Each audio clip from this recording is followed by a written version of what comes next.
Good morning, everyone. We're going to call the meeting of the workshop of the Board of Regents of Del Mar College to order at 9 a.m. on Tuesday, October 13th.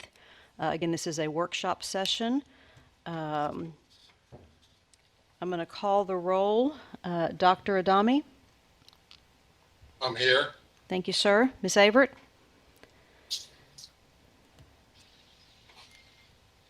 Okay, I don't see Ms. Averett. Mr. Bennett? Here. Ms. Hutchison? I'm here. Mr. Salinas? Here. Dr. Sherwood? Here. I am Carol Scott. I'm present. Ms. Estrada will not be joining us today, and want to give a special welcome to Mr. Garza, who is listening in. Welcome, Rudy. You'll be listening in and to this morning's workshop, and then we'll have your official swearing in this afternoon at 1 o'clock. So wanted to give a special welcome to you, Mr. Garza, and welcome to the board. We'll do all that officially this afternoon, but wanted to call to the attention of everyone that Mr. Garza is joining us as well. Thank you very much. Thank you, sir. Thank you for being here today. If you could all please join me in a moment of silence.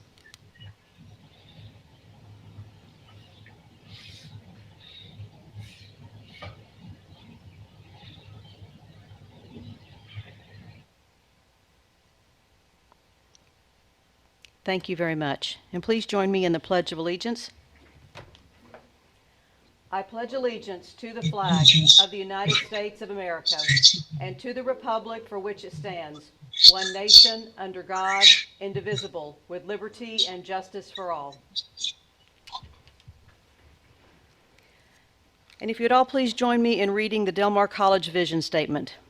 Del Mar College will be the premier choice for life-changing educational opportunities provided by responsive, innovative faculty and staff who empower students to improve local and global communities.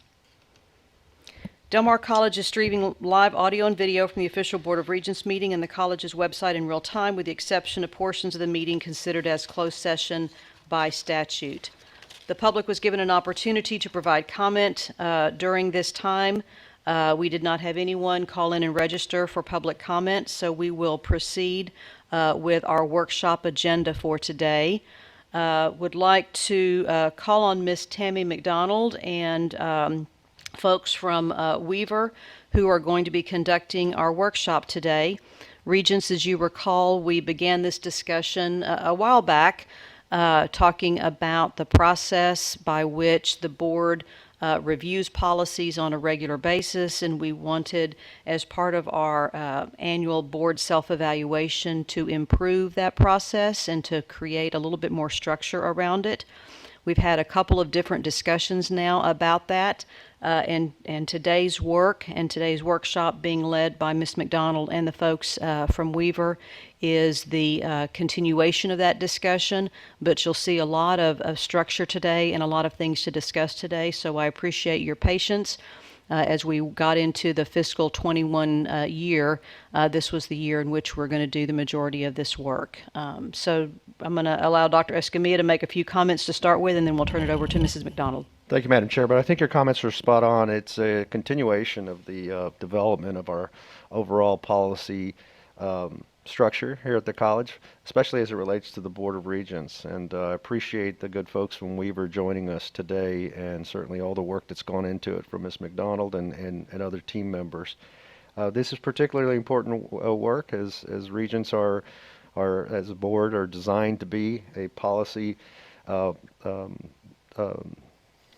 a policy body, if you will, and these are the tools by which we operate, and especially the board operates as the college's representation of the community. So all that tied together, I'll just hand it over to Tammy to kick us off this morning.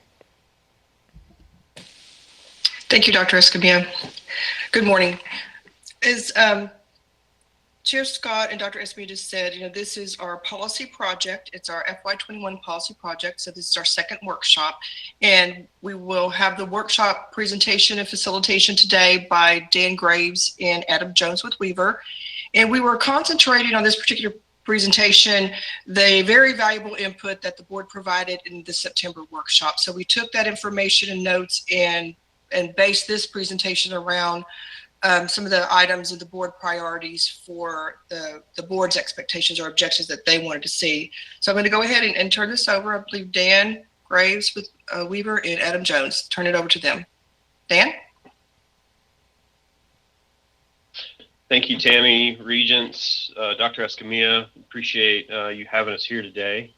As Tammy said, I have Adam Jones here with me. Adam is one of our longtime state government practitioners. He advises us on state government matters and has a long-standing history in education and government operations. And so, I don't know, Adam, do you want to say anything else to introduce yourself to the board?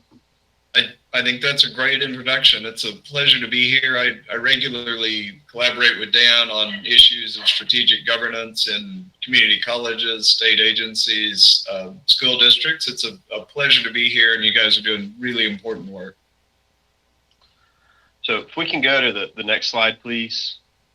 As we listen to the September workshop and walk through the purpose and scope of this task of your policy project and how we collaborate with you and how we interact with the board and what information you need from us as part of the policy project, we wanted to just reiterate and echo back to you what we heard as part of the scope and objectives of the overall project. And then today we want to talk to you about the difference between policies and procedures in the college and those definitions, and then our purposes and where we stand with our compliance evaluation. And then we'll spend most of our time today on the board priorities. And those are those handful of items that you outlined very clearly in your last workshop. What we did is we spent some time going back and looking and doing some research comparisons and wanted to bring you information about those questions that you had so that we can make we as a collective so really you as the board can make some decisions on the direction you want to go with those priorities. And then we'll quickly hit just a few policy enhancements and the direction we need to go with those. Talk about the steps we're going to go through for policy owners and the overall policy review schedule, and then structure and format. And then we'll talk about the timeline of when we'll have everything for your review as part of a wrap up, including the direction you've given us today, when we'll be back with sample policies or drafts for you to review and look at from both these questions that we'll answer today and our other policy enhancements that we'll recommend. So with that, if you could go to the next slide, please. Our scope and objectives really are focusing on the B policies, what those are for the board and how you choose to lay those out for your own guidance, direction, and governance.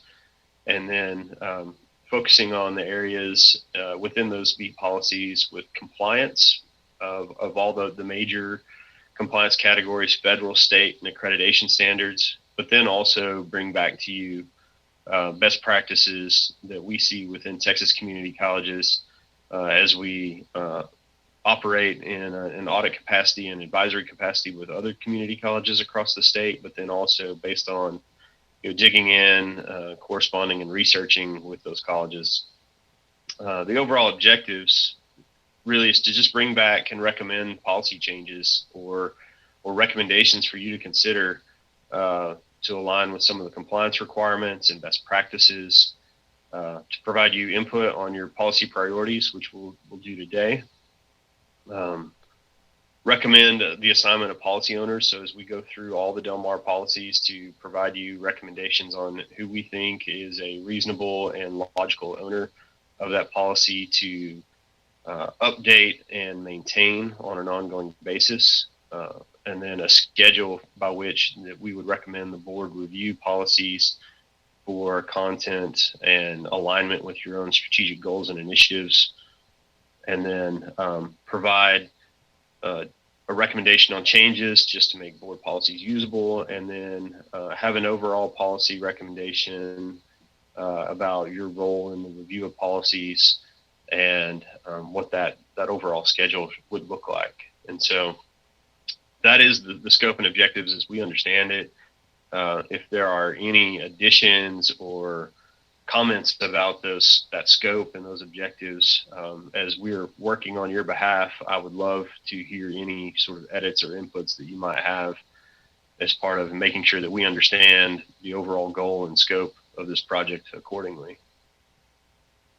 So with that, I'll open. This is a chance for people to provide me input or just tell me that you think that we're in alignment with what your goals are as a board for this project.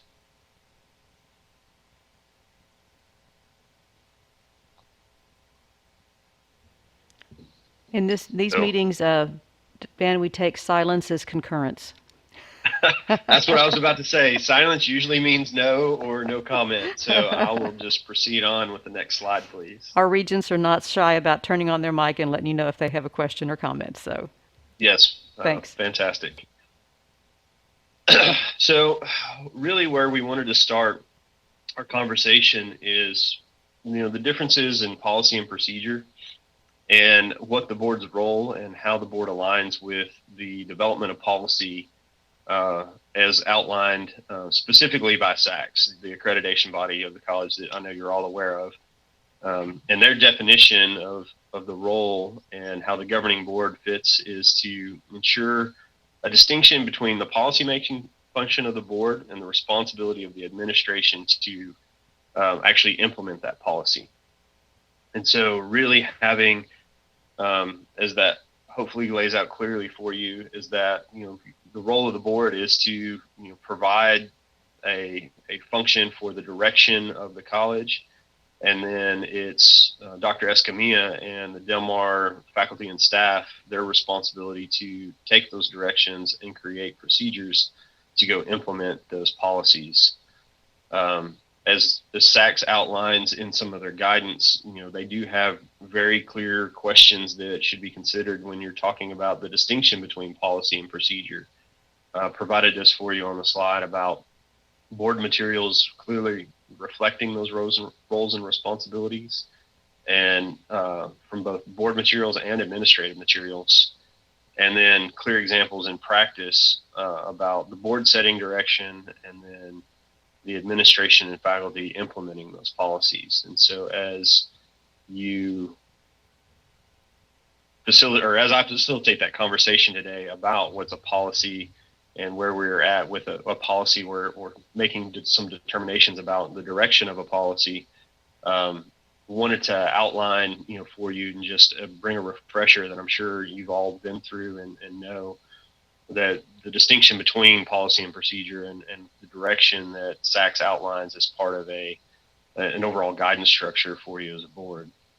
Can you go to the next slide, please?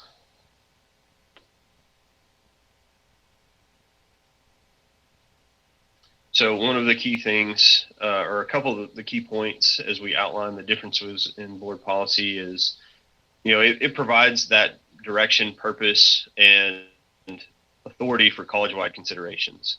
And that's the overall structure for the policies, broad authorizations of programs and services, and then provides an outline and direction for the administration in their role of facilitating and implementing those programs.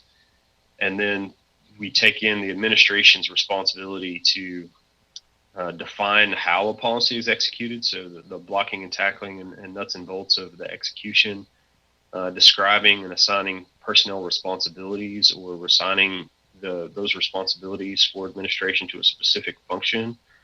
And then those administrative procedures are not necessarily adopted by the board, but there's actually an absolute allowance for the board to review those and to ensure that those administrative procedures are in compliance with relative, laws or the board policy. So those federal, state, and accreditation rules are, available. Those administrator policies are available for you to review to ensure that they align with those three categories of governance criteria, as well as your own policies. And so, again, as we step through those today, those are some just key considerations for you as we move forward in making some determinations on policies and procedures for the college. So if there's no questions, as Ms. Scott said, you'll feel free to interrupt me if there's questions or comment. If there are none, I'll move to the next slide. And so our responsibility within the project for the compliance evaluation is really to take your board policies and evaluate them and map them back to compliance regulations, state and federal, and then SAC's guidance. So what we have done and what we've started on is we have two resources of a suite of both federal compliance regulations that we're mapping your policies against, and then also state regulations that we're mapping policies against. And so one of the things I just want to let you know is that we're in progress on that. We're probably 80% through that exercise. And as we do that, there's some key things, leveraging off the policy versus procedure discussion, is that there won't be a direct one-to-one mapping at a college policy level for all those compliance criteria. Again, looking at the structure of the board governance and what board policies are meant to do is provide direction and establish programs, then the administrative piece of Mark and the responsibility of the college administration to make sure that the way we execute those programs align with state and federal regulations and SAC's compliance will be mapped out at that administrative level on a large scale. So there is quite a body of state and federal regulations, as I know you're all aware, but we will not, or I don't envision a recommendation to the college to have 148 different policies that map to each one of the individual compliance criteria. I think that's not in alignment with the SAC's guidance as far as what policies are meant to do for the college, and that there will be a lot of coverage at administrative procedures and departmental procedures on how the compliance function is achieved at the college. So that's just a preface of more to come as far as where we're at with our compliance evaluation, but I wanted to give you a little bit of insight into the overall evaluation. If you go to the next slide, please. Along with the compliance evaluation, we've started also with the benchmarking and best practices. And so really in the community college world in Texas, you've got sort of two schools of thoughts on policies. And those two schools are adopt the Texas Association of School Board policy suite, where it's a subscription service, and several colleges just adopt those policies. There's a legal version of those and a local version of those, by which the college would, those colleges go and update and craft and revise those policies for their local representation of those policies and local decisions.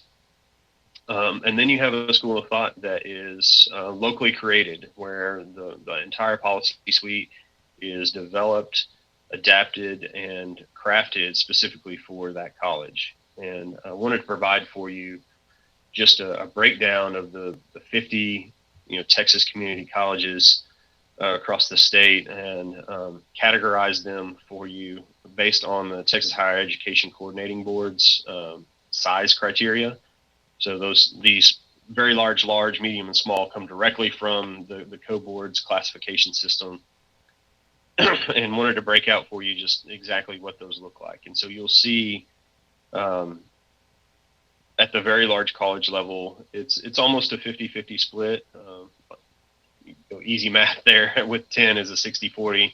But then as you work your way down the size scale, you'll see more and more colleges adopt the TASB policies versus local. And so those are specific decisions made by those entities on how they want to provide that governance structure for the college. I don't have a recommendation for you one way or the other. There's obvious positives and negatives to both. But what I did want to bring to you was where we decided and determined were the best places to use as benchmarks. And so we use the TASB policy suite and are in the process of comparing that to the Del Mar policy suite as one of the benchmarks. But then as we looked at the other locally created policies and colleges with those locally created policies, we are using the Alamo, San Jacinto, Lone Star, and El Paso community colleges as benchmark. So as we compare your policies, we're also comparing them to those colleges to look at the differences and to come back and provide you best practice recommendation. There was only one other large college. So Del Mar is a large college, and there's one that has another locally created policy body. That is Central Texas College. And based on just being able to go back and map to some of their policies where we have done that, we determined that it was really better to look up a division or look up a college size classification to those for other very large colleges that do locally created policy as a best practice. So Dan, I do have a quick question here. There is nothing inherently good or bad about choosing to do local organization and updates versus TASB organization and updates. Is that correct? That's correct. There are positive and negatives to both. There's TASB is a policy suite created for school boards, and colleges adopt that and take it in, and there's a large scale of customization, whereas you have a locally created set of policies that are already customized for your college. So there's really nothing inherently good or bad about one or the other. It is like I said before, it's specifically the choice of the college and college administration and board on what direction they want to go, and weigh the options of both.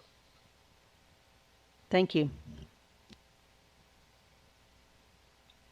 Any other questions? Well, then we'll go to the next slide. This is really what we're here today to talk about, is the priorities. And so as we went back and looked and reflected on the last workshop in September, these are the major categories of issues that we heard and clarified with Dr. Escamilla and Tammy about what the board wanted to hear about, and the input that you would like from us is really in the areas of ethical considerations inside your policy suite, emergency and crisis policies, digital and communication policies, policies on board committee structure, and then policies on board information requests, and how those are responded to by college administration. And so with that, we'll just jump into the first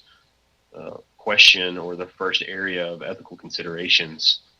And really the big question, so next slide, please. The first question under ethical considerations was input from us on, with whom do board members consult to evaluate ethical considerations or concerns of ethics violations. And so this isn't an ethics violation hotline at the college level like the one you've got posted on your website, but this is if there's ethical considerations really from within the board membership, and just whether it be a question of, can I do this, or should I do this on your own behalf, or if there's a question about, the board operations, whatever that ethical consideration might be, And really the best practice is that board members should consult with the board chair. And so that is reflected in many other college policies. And then as a second layer, if there's an ethical consideration that directly involves the board chair, then the vice chair should be the one consulted. And beyond that, it's the board's ability and responsibility to, work with counsel, whether that be the college's counsel or an own independent counsel, to evaluate other ethical matters that are within the board,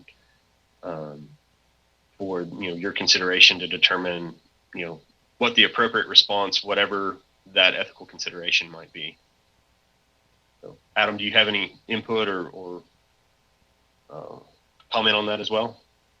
I don't. Just the overarching piece here, Dan, is that the board chair can seek legal counsel at any point during this process.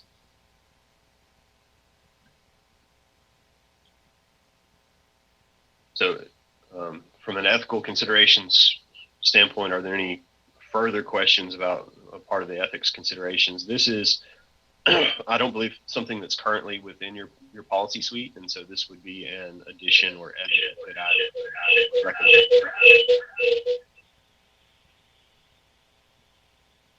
Sorry, that I would recommend that would be included in your policy suite.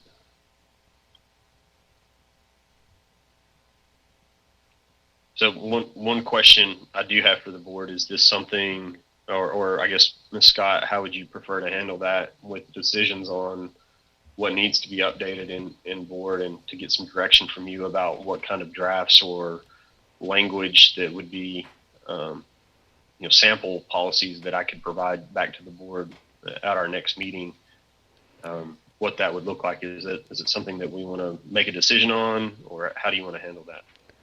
So I think if we don't have any objections during, or questions or conversation during today's workshop, we will proceed with these recommendations, and Ms. McDonald can take your recommendations, put them into draft form for the board to review as an action item at a subsequent meeting. And so as those move forward, I'm not going to give you a timeline for every one of those, but over the next few months, you could bring all of these series of recommendations back, Mrs. McDonald, as actual draft policy documents for us to approve. Okay, thank you. So hopefully, I guess what the silence means, no questions, that this does answer and provide you the information that you were looking for as a board as part of our input into ethical considerations for within the board policies. Next slide, please. And this slide is our question to talk about emergency and crisis policies. So the two questions that came out in the last working session or workshop was, are the college's existing policies for emergency and crisis situations adequate?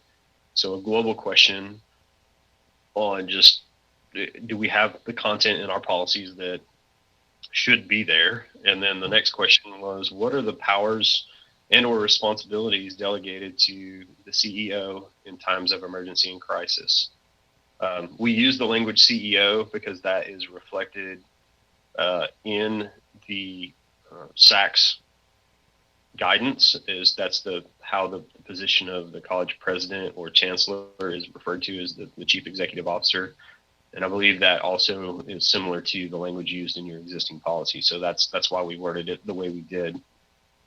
And so within those two questions, our recommendations based on review of in comparison with these other colleges and best practices are to expand the policies to include criteria that designates an emergency situation. So have a criteria set of what makes an emergency or what makes a crisis, and how is that officially determined and declared for the college. So that is key piece that then would trigger the rest of whatever the policy suite says as far as responding to emergencies and or powers delegated to the CEO or other staff and faculty. It's a key piece in your overall direction and steps within the policies. But then we recommend updating the policies to explicitly provide the CEO the authority to make purchasing and operations decision declared in emergencies, and with the responsibility for those actions and the responsibility for the board to hold them accountable when they report back to the board at the time that the crisis or emergency is no longer present. So there's a few reasons for that. That is the reason that you have a head or leader of an organization at whatever size, that the CEO is there to make those decisions in emergency or crisis times. They also have the ability to delegate some of those responsibilities to others, but ultimately they're responsible. And that is consistent with what we see in emergency and disaster recovery and business continuity guidance, as well as what we see with other state agencies and governmental entities of varying sizes across the state. It's the purpose for the CEO position. And then beyond that recommendation, what we are recommending is that policies should be reorganized and expanded to include a broader range of emergency considerations. I'll tell you that the college has a pretty solid set of procedures and, well, not procedures, but policies around emergency and crisis situations related to hurricanes. That's not a wonder because you guys are on the coast. But there are other emergencies or other crisis situations that we think could be highlighted a little bit more clearly in your policies, and we'll bring those specifically to you, back when we bring the suggested revisions to the policies on a larger scale.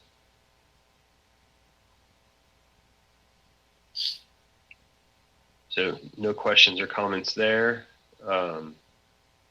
Then we'll move to the next question, and next slide, please. Related to digital policies and communications. So the big question that we heard there was, what should the requirements be for board members when using digital communications?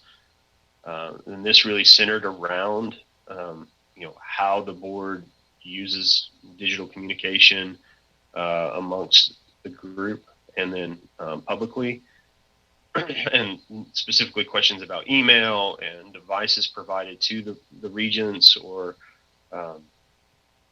how, what security should look like around those different devices and how that's deployed. Our recommendation is that regents should exclusively use Del Mar College provided emails for communications related to college business. So those communications are, as part of your involvement in the organization. There is a good reason to only use a Del Mar College email when you're corresponding related to college business, is that if you use your personal email, you could be subjected to open records in a personal email. And so that's why we advise and recommend that a college email be used when you're communicating about college business. As far as other responses to questions on, are you all provided a college laptop, or are you or some sort of device as part of you enabling your ability to do that, or do you have a web login? There's a lot of different sort of logistical questions around how that communication or how the access is provided to you to that email. And really those are all administrative decisions. So I don't have a strong recommendation for you in any of those. That's really a decision that the board and the college would need to make. I would advise you, though, when you consider how that communication or how that access is granted, is to ensure that within security standards, if they're college provided devices or whether you're accessing the Del Mar email on a personal device, that you consider the security standards of the college and those practices and policies within the college on how digital media is secured and transmitted. And then specifically that college security awareness training and administrative procedures should be adhered to by even the regents. And so when access is granted to anyone in the college, there's a security training that should take place for several different things about awareness and responsibility on digital use and digital communications, and that training would not only be provided but required before the email would be allowed to be used, for communication and use. So any Dan? question? Yes. Oh, I'm sorry, Dan. Go ahead. I just wanted to jump in here. I think one thing that might be helpful for the board, there are two broad considerations that sometimes get intermingled. One of them is the ethical consideration. All of you are elected officials, and you, of course, adhere to rules about your private life being separate from your public life as a member of a community college board of trustees. So that's one clean issue. And the other issue, which is a little more complicated, is an issue of information security. So the drawing a line between your public and private life is fairly straightforward in policy. Making sure that you adhere to the college's information security, cybersecurity, and security awareness issues is a second piece. So those two pieces together provide for a strong digital and communication policy, if that's helpful. Yeah, thanks, Adam, for that clarification. So this, Again, this is. I was going to say, Dan, Yes, go ahead. based on what Adam just talked about, this is one of those places where Ms. McDonald and our Chief Information Officer, Mr. Alfonso, and our legal counsel, Mr. Rivera, and you all might need to do some joint work around both the security standards as well as the password protection, all of those things for devices, and how what the best practices are, whether they're policy or a guidance document for regents as we consider whether you use a personal device or a college provided device, what those security standards are going to be. So I think there's some training, and I don't know that all has to be policy, but I'm searching here, but I'm suggesting that there might be some good input from the team as to how to resolve or put in policy some of these considerations. Yes, Chair Scott, we are in the works, and we'll be working with our CIO, August Alfonso, and working on the things that do need to be placed in policy, and then some other things that are basically just procedures or internal standard operating procedures. So we are working on that. So that will be something that will be coming. And then, Weaver can assist as part of this policy project as a review. Yes, it meets compliance, because they are looking at the entire body of work of policy to make sure that we're in compliance with all regulations. So that is something that will be forthcoming. Yes, ma'am. And I actually forgot to add a team member in there, Dr. Villarreal and Dr. Escamilla in the orientation for new board members. So for that training piece to be incorporated into our onboarding of new board members and annual training and those kind of things. So there's probably several places in which this issue might come back, either in policy or in practice. That's exactly what I was about to say, is that the board orientation and training is a great place to integrate some of these things when we're talking about security standards and training of what needs to take place. So that's the exact direction I had in mind to advise you to include a few of these things that needed to be added. Again, this is another area where I would recommend making some policy updates so that it's clear on the guidance and use of email and digital communications. So we'll be providing that as well as a recommended policy update. So if we can go to the next slide, please. The next area under board committee structure, the big question was, what are the best practices for the establishment of committees of the board? So there's a lot of options. I know in your bylaws that there's quite a few different subcommittees or committees of the board that are called out in the bylaws. Also in the bylaws, it says that that's not an exhaustive list. But I'll tell you that I don't know that I have a lot, more to provide to you other than what you currently have. Your current bylaws provide for the board chair or the board of regents to establish committees as needed. So the authority and the ability to do that already exists. Within the bylaws, the board chair appoints the committee members, the committee chair, and sets the terms of each committee, which is consistent with other colleges and best practices. And so that is, I don't have any recommended change there. The only other recommendations that I would have for you to consider is updating your policies to adopt a resolution for committee composition in even numbered years. So that's when your board composition changes based on the election cycle.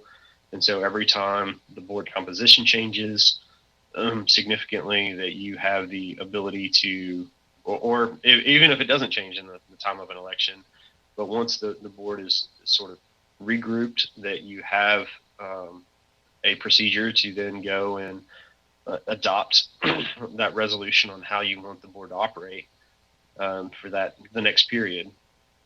But then also within policy at any point, allow board members to propose the resolutions to establish and or dissolve committees of the board. So that would provide you a clear 2-year cycle to reconsider on how the board should operate and how the board wants to govern themselves in operation, but then also provides you an opportunity to do that on an ad hoc basis, and that would be established within policy.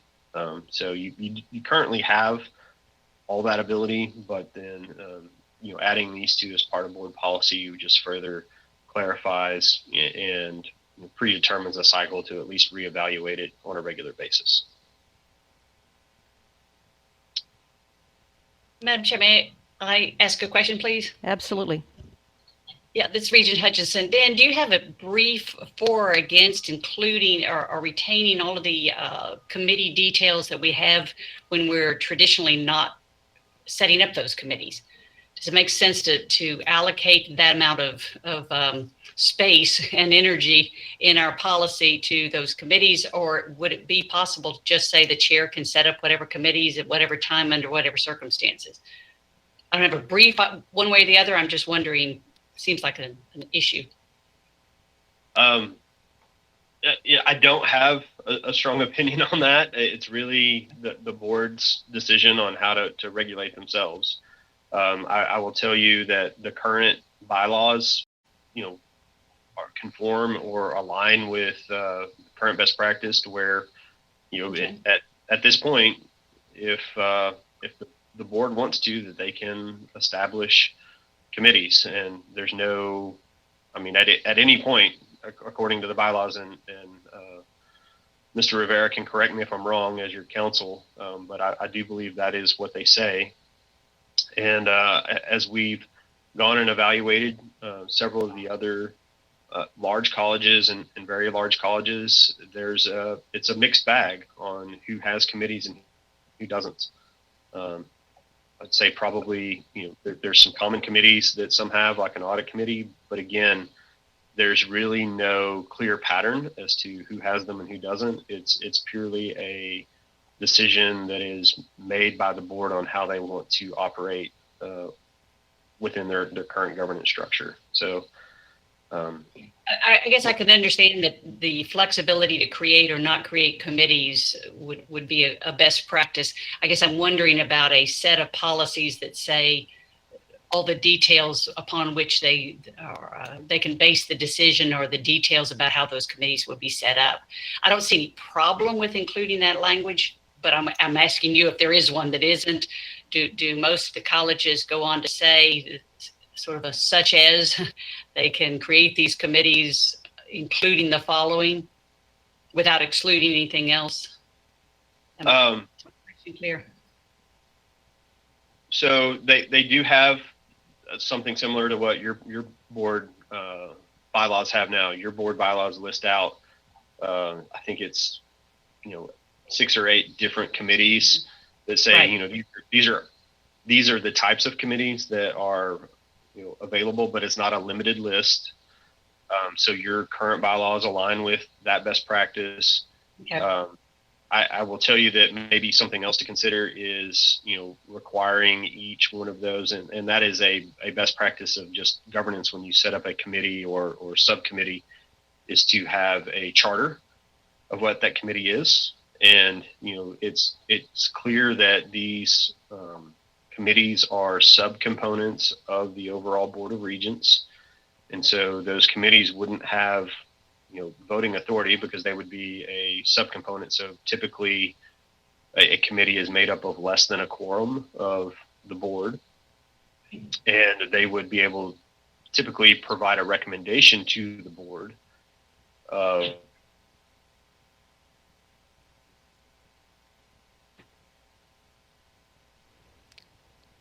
Dan? Anybody else lose Dan? Dan, we lost you. You froze.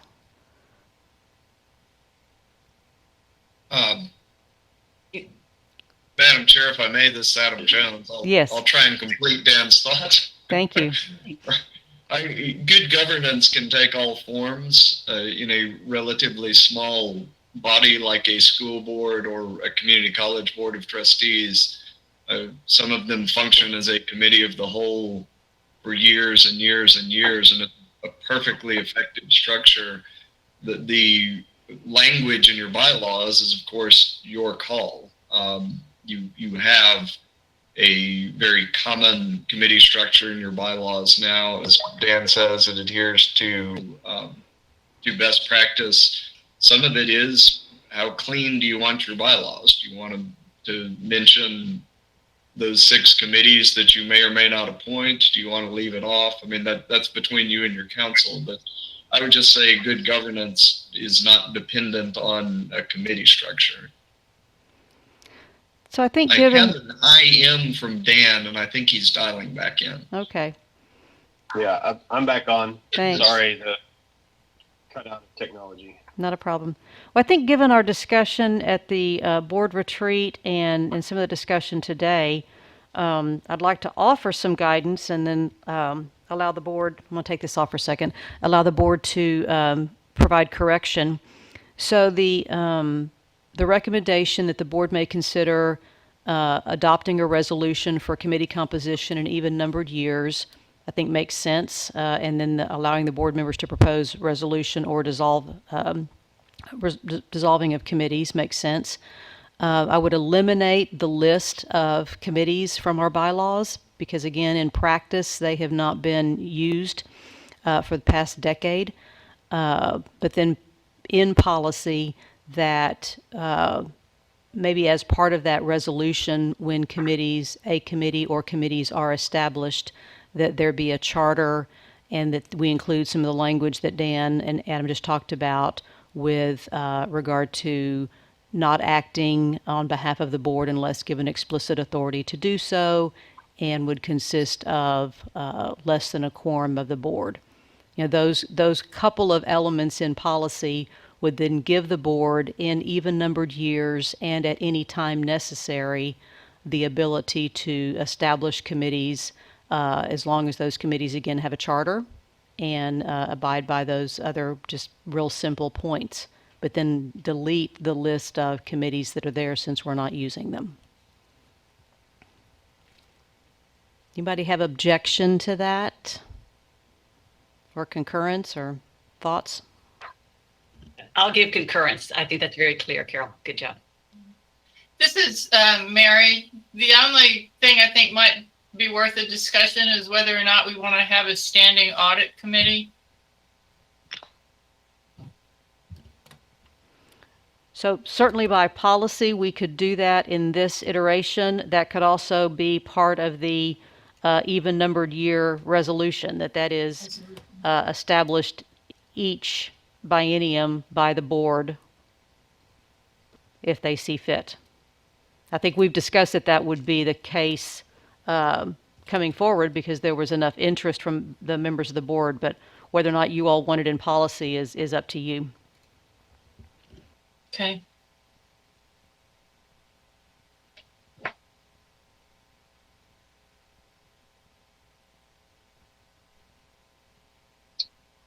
Any other input? I've taken the notes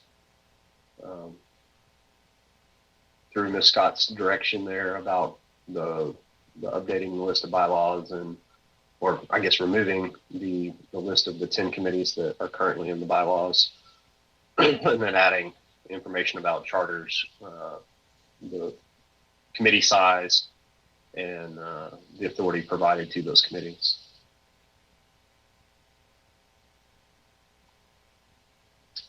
Okay. Thank you. So with that, we'll move on to the next area of the board committee structure, or sorry, information requests. Next slide, please. So within the last workshop, the question was posed, well, what are the best practices for regents to request information from the college? You know, that is either outside a meeting of the Board of Regents or within the meeting of the Board of Regents. And so I'll tell you that you currently have a good policy that meets a lot of the best practices that we see across other community colleges. And so your policy B2.1.3 follows those practices by requiring that requests are submitted through the office of the CEO. So those go to Dr. Escamilla in his office, and he has the responsibility to review that request and fulfill it by either compiling the information himself or delegating that to other members of staff to bring back that information and provide it. And then the requirement also exists that the information provided back is provided to and all documents are provided to all board members. So those two existing best practices are already in your policy. We do have one recommendation to update the existing policy to include provisions that could be burdensome to the college staff and that would require an authorization of the board to then move forward on those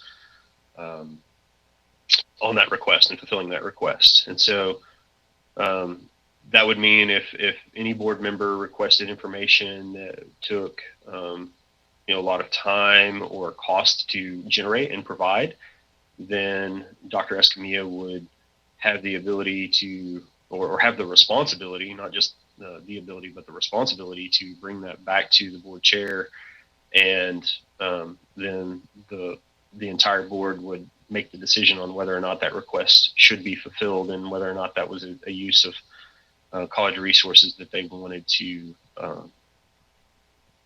utilize. And so those considerations, establishing those thresholds on what the time and expense would be an important thing to consider adding to your policies. And the thresholds, rather than coming back to you as a governing body and making some arbitrary guideline, that I would recommend using the cost consistent with Attorney General rules. And so the Attorney General has provided some thresholds when it comes to government agencies providing reports based on public information requests. And when a request meets a certain threshold, then an agency is allowed to charge the person requesting the information a fee for the creation of the report or information. And I would recommend that that the board consider using those thresholds as those thresholds by which then the CEO is, has the responsibility to bring back that request to the board for their approval. Just like, just basically putting the board on a playing field that's even with the other constituents of the district on whether or not we make some key decisions on how to spend that time.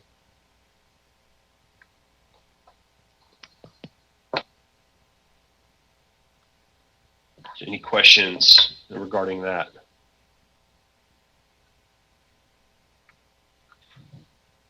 Okay, silence is a no.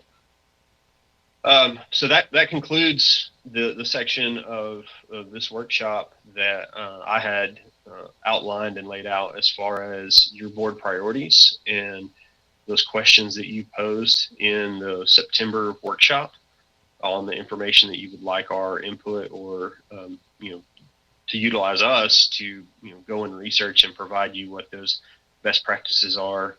The other section now that we move into, if you'll move to the next slide, is just, where we stand, a little bit more depth on the policy enhancements as part of our evaluation of B policies. We don't have any instances, or we have not to date identified instances where your policies don't align with federal, state, or accreditation requirements. We have identified some opportunities to enhance policies, and we'll bring in an exhaustive list to you at our next time to collaborate, our next workshop. But some of those areas include some clarity and some information updates to board training, conflicts of interest. I've already mentioned some of the disaster or emergency policies. Those are some of the areas that you can expect to see on the next update that we provide to you. On the next slide, one of the other areas of policy enhancements, you currently have a draft policy. Sorry, next slide, please. Currently have a draft policy B3.16, which is an overall policy that provides guidance and establishes what policies are meant to do at the college, who owns them, as far as establishing a review cycle and revision cycle. And that current draft policy, we didn't have a lot of comments on, other than consider adding or updating review and revision dates. So there are some elements that are within this draft policy that state that each policy will have certain elements assigned to it, and our recommendation is that you also include in that policy header what the last review and or revision of that policy was, that the date, so that when the reader of the policy has that policy, they can see when the last time that policy was reviewed for making sure it was updated and current with current laws, provisions, or how it aligned with the college overall governance and strategy. So having that key piece of information within the header with all the other policy components, I think, is important, as the user of the policies would like to have that information. And then also including a statement that the board may review administrative procedures for compliance with board policies and federal and state statutes. So that if you reflect back to the very beginning, where the SACS guidance does allow and provide for the board to review administrative procedures separate from board policy for alignment with those areas, I would advise adding that as well. This is Tammy. Chair Scott, if you would like, and Dan knows it's available right at the end of this PowerPoint, we can move. We do actually have a copy of the draft policy, which is one that we did bring to the board about a year ago, last October, and has remained in draft. So if you would like to actually go through the policy, it is available we could bring it up on screen. If not, then I'll leave that up to you. But I just want to let you know that it is available if you did want to actually go through the draft policy. I think we will in just a second. Thank you, Tammy. So in that draft policy, have you taken into consideration these recommendations, or have those been incorporated? Have those not been incorporated yet? They have not yet been incorporated. Okay. I took the existing policy as it was provided to us, and these are the two areas of revision that I would recommend to add to it. The other question that I have related to a statement that the board may review the administrative procedures, is there a mechanism, is there a best practice in which the board, maybe the CEO, confirms on a regular basis that all administrative procedures have been reviewed for compliance with board policy and federal state statutes? The idea that the board would need to be proactive in some sort of administrative review, I think is probably a little bit cumbersome. I would rather have a statement that says the CEO is responsible for compliance, that all administrative procedures comply with board policy and state and federal statute. Do you see the difference between the two? And maybe Mary, you might be able to help me here.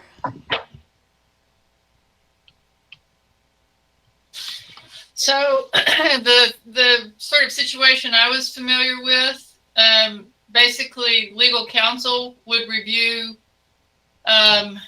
the administrative procedures for compliance unless there was a reason for the board to look at them. So they separated into which ones had to be reviewed by the board and which ones legal counsel could review and confirm. Okay. And again, I'm sure that happens in practice, but as opposed to the board having to, again, take some action to review administrative procedures, having some process or policy in which we are, that expectation is out there, and we just have to provide oversight. I think between Dan and Tammy and I, we can come up with a solution there, and that fits maybe even in the administrative procedures. So I can see it different ways, but I've got it noted, and I think we can come back to the board with that solution. Yeah, I've also made that note, and we can do that. I think the information or adding a statement that the CEO is responsible, or that they are responsible for compliance of the admin procedures with the relevant statutes. I don't necessarily have an issue with that, and I can again work with Dr. Escamilla and Tammy to make sure that we have all that worked in appropriately. Thank you. So, Regents, as Ms. McDonald said, there is a draft of that B policy in our packets. Do we need to review it again at this point in time, or should we have Ms. McDonald bring it back with these suggested changes for final adoption at a subsequent meeting? Any preference? Do we need to review it now? Okay, I'm not seeing anybody that wants to take a look at it now. I'm okay reviewing Tammy's recommendations. At a future meeting. Okay. Okay. All right, Dan, we'll go ahead and let you finish your presentation. The next slide, right? Yes, next slide. Thank you. So where do we go from here is really the question. And so this was what we consider phase one of our work. As part of phase two, we will take your direction from this meeting and go back, finish our evaluations, look at and provide either examples or drafts of edits to policies that we've just discussed. Also, as part of phase two, we'll work with Dr. Escamilla, Tammy, and other college administrators to establish policy responsibility. So that would include assigning policy owners based on their duties and expertise. For instance, human resources policies would be the responsibility of Tammy, whereas there would be other policies that would be appropriate for your CIO or your chief academic officer, establishing who should take those policies and be the owner to update and maintain them. And then also our recommendation is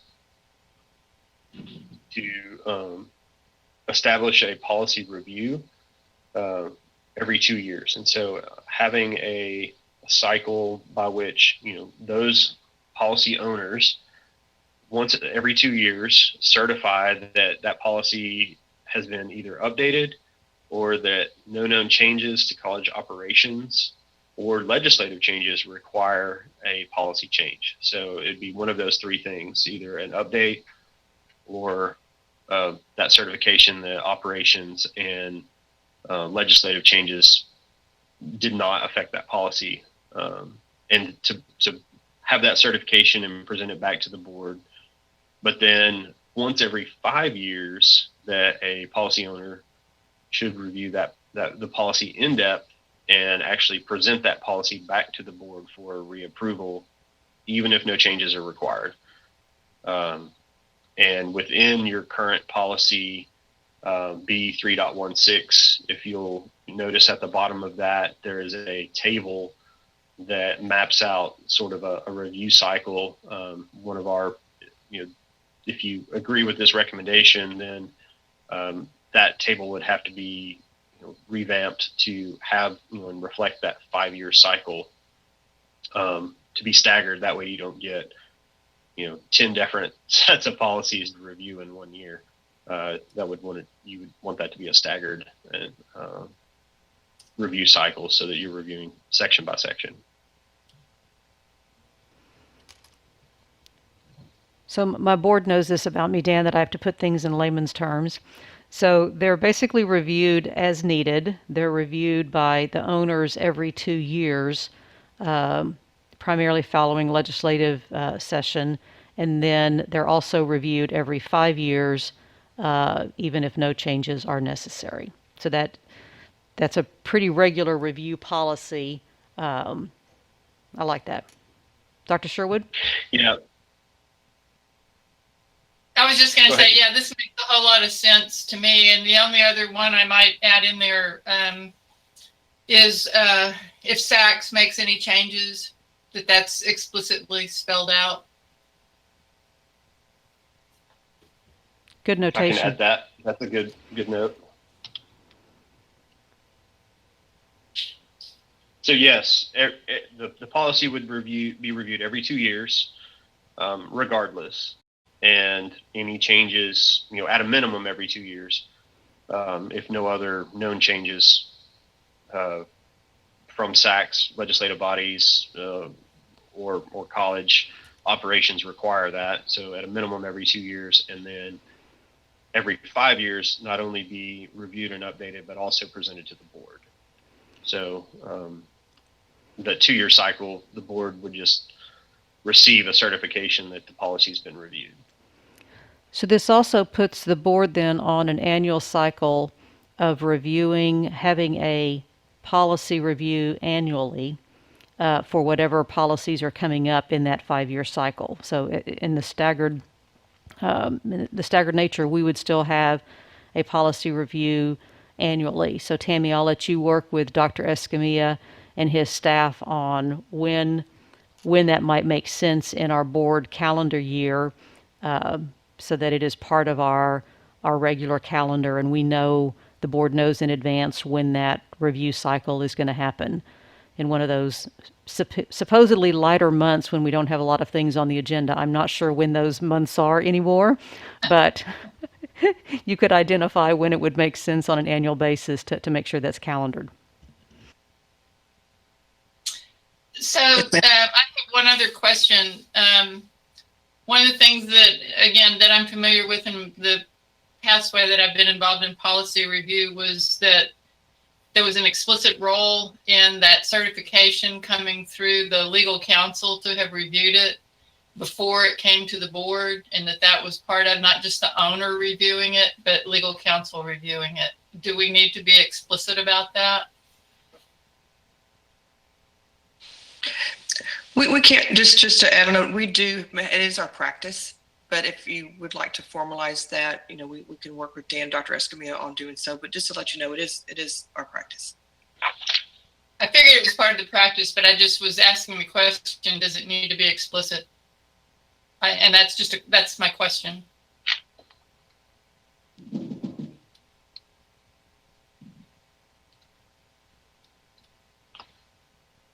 I think that's good practice to have in place. I don't know how that aligns with best practices. That's not something I've looked at, but I can tell you from the review of all the other policies, I've not yet seen that, but I can add that to the list and go back and look. And, if it is, I can definitely make sure that gets included. If not, I can bring it back to the board for you guys to,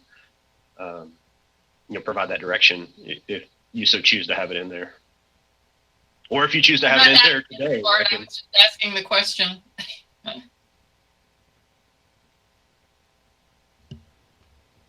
Okay, add that to your list of things to consider when you bring it back to us.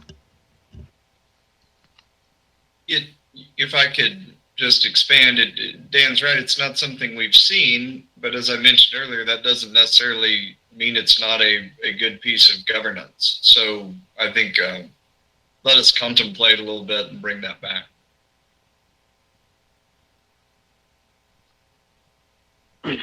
So if we'll go to the next slide, the next piece of what we have as part of our project scope and objectives is the structure and format.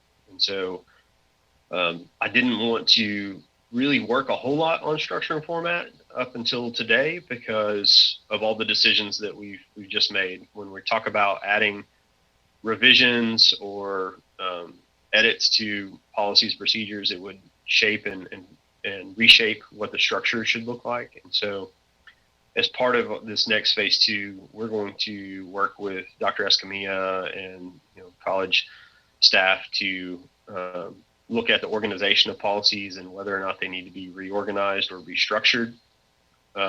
We do think there might be some opportunities to remove some redundant references, improve what we've titled improve user experience that would be essentially just making them more user friendly to find information within them, a little more intuitive maybe. And then to add authoritative references. So where a policy does directly reflect college compliance with a federal, state, or mainly federal or state statute, that the reference would be provided in the policy so that the user of the policy would know the purpose for that statement. And so we are in the process as we're doing our comparison to both, finish the comparison and map policies directly to authoritative references. And so our next step in timelines in the next slide is to come back to you at a later date and reorganize, provide the sorry, next slide, please. Thank you. Provide some sample policy revisions based on our discussion today. We'll complete our compliance evaluation and provide those other policy recommendations, and then any recommendations to policy structure and format we'll bring back to you. I've just sort of guessed at a November board workshop timeline. To be able to bring back all that information at that time, I think is completely achievable. If that fits in with how the board wants to operate and have a November workshop, we can have it at that point and then have a final presentation as early as December. But that is up to you and your timeline, and I can, anything beyond that, if you want to move the dates back to accommodate your schedule as a board, I'm happy to, just align with those. But these are, my representation of, I think, probably the earliest dates that we could achieve these next steps.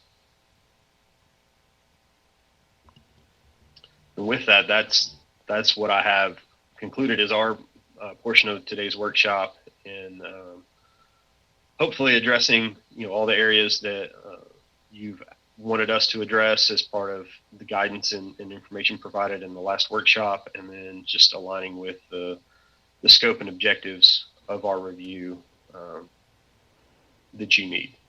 So any other comments or questions, I'm happy to address at this time. Thank you very much for your team's work on this, Dan, and Ms. McDonald, thank you for your diligence in getting us to this point as well. Are there any wrap-up comments or questions from the board?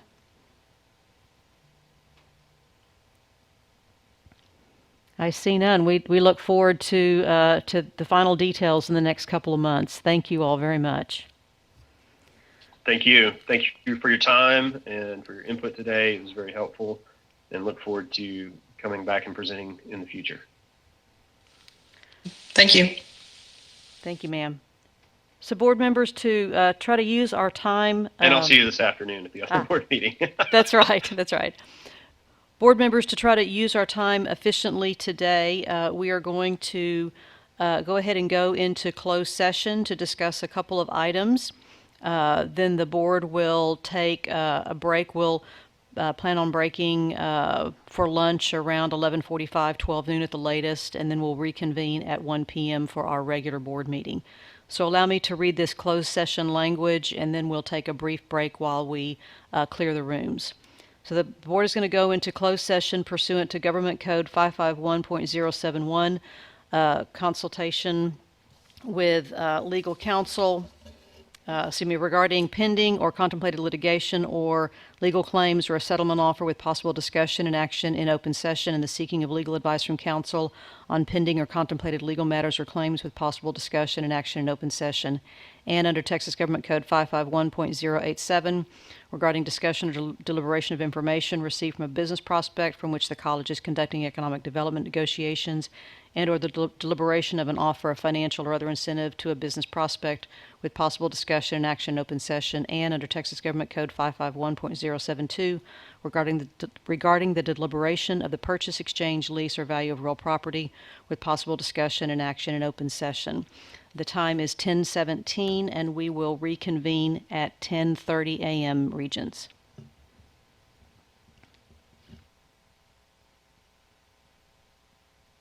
We have come out of closed session at 11:55 a.m. with no action related to this. We will adjourn this meeting at 11:56 a.m. and reconvene our regular board meeting at 1 p.m. Thank you very much, Regents.